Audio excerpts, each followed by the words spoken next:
Yeah, we had a baby on the 10th. March 10th. Her name's... Congratulations. Thank you. Her name's Rain, and we put her up for adoption because at this moment I can't, take care of a kid, and he was in jail, didn't get to see her birth. It was really, really, really hard. And I kind of had to make the decisions alone, but we're kind of always on the same page, and it's an open adoption, and once we are sober totally, we get visitation with the kid, and I want to, talk to my first kid, and his kids are awesome. So how many kids do you guys have? Well, I have 2 biological, and then one of his daughters considers me her stepmom, but that's all up to the kids to decide what to call me and what not to. I got 6 total. Yeah, so all together, you guys have 8 kids? Well, 7. 7. One we share together. Yeah. So, yeah. What are you guys doing to survive right now out here in the streets? Honestly, I would say we are pretty, we don't have it as bad as everyone else does.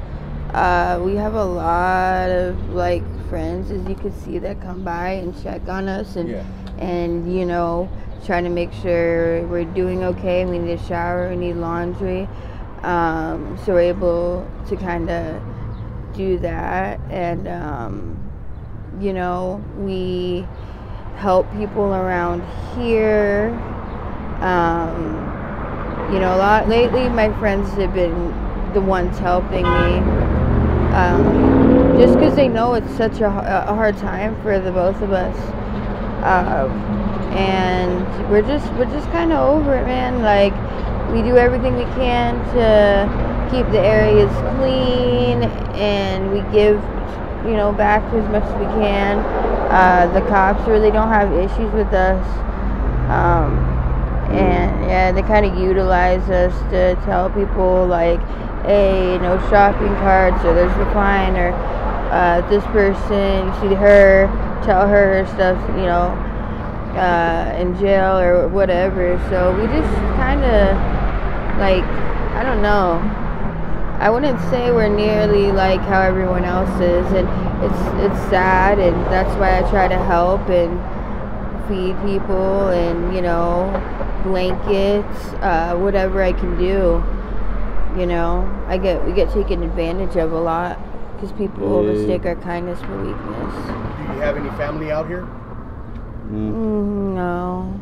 Well, I mean, street family, but not my actual family. My mom watches my daughter, and I am extremely grateful for that. I never kind of stole from my family or anything, right? But, I'm happy she does that. I'm hoping that once, we're able to get treatment, I can kind of get close with my family again, and we need to work on ourselves, and and then hopefully get married when we get enough sobriety. I mean, we're already technically married, but yeah. Did you guys meet out here on the streets? No. Where did you guys meet? A halfway house. We were best friends. Casa Milagro. Yeah. Casa Milagro. 7th Street in Bethany, home. Yeah. It was cool. It was a halfway house, co-ed. Well, they have guy houses and girl houses. Right. And we'd go to the same groups in the backyard. Right. Fucking, was it a check-in and check-out or whatever? Something. That. But I see her in a couple of those groups. Shit. How long have you guys been together? Well, we didn't, we were best friends for what? A couple months, and then we were in these kind of petty relationships that didn't work, and so we ended up getting together, and I thought he was crazy for dating me. I told him I'm an asshole. I've never been monogamous, and I had a lot of trauma I sort of had to work on. So, and I'm surprised I've changed for the better. We've been working on our character defects, and and I've got him. He's changed a lot for the better. You think you have? You said you had a lot of trauma. Was that childhood trauma? How was your childhood growing up? It was just, I don't know, my parents' marriage and all, I didn't come from a bad area, right? I grew up 6-7 Happy Valley, graduated high school early and stuff. My parents' marriage wasn't very affectionate, and, I just had mental health issues, and I didn't know addiction actually ran in my family until after I became an intravenous user. So, I hope I'm able to educate my kids on, the dangers of that when they're old enough, of course. But, pretty much I was on Adderall my whole life, medicating was all I knew, but the traumas is, I don't really know. I was like, I would date someone, but I would have like 5 different girlfriends or boyfriends. So boyfriends mostly to get my mom off my back, but that made up one person. And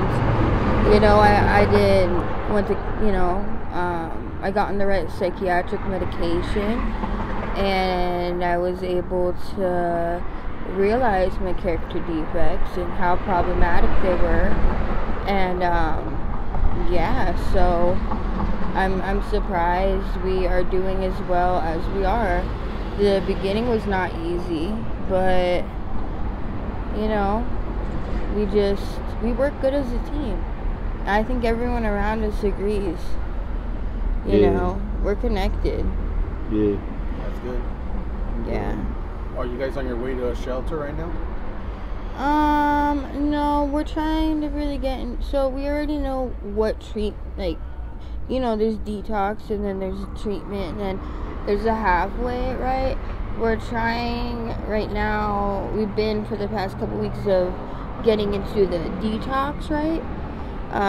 That keeps us on our methadone maintenance. I've been on it since I've been pregnant.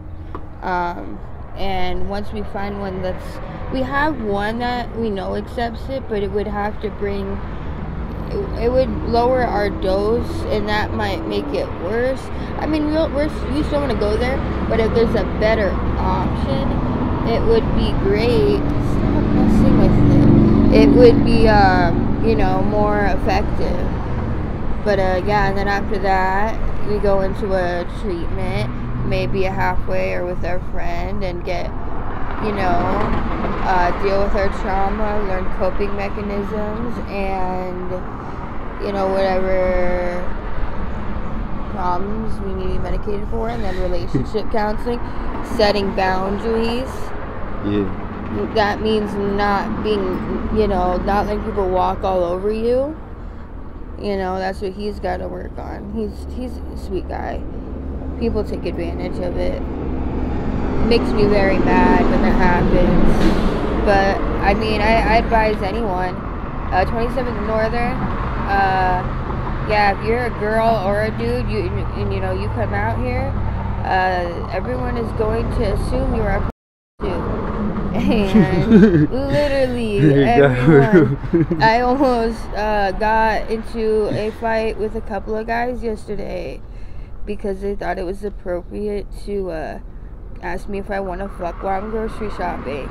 And I got mad and I blew up and went psycho.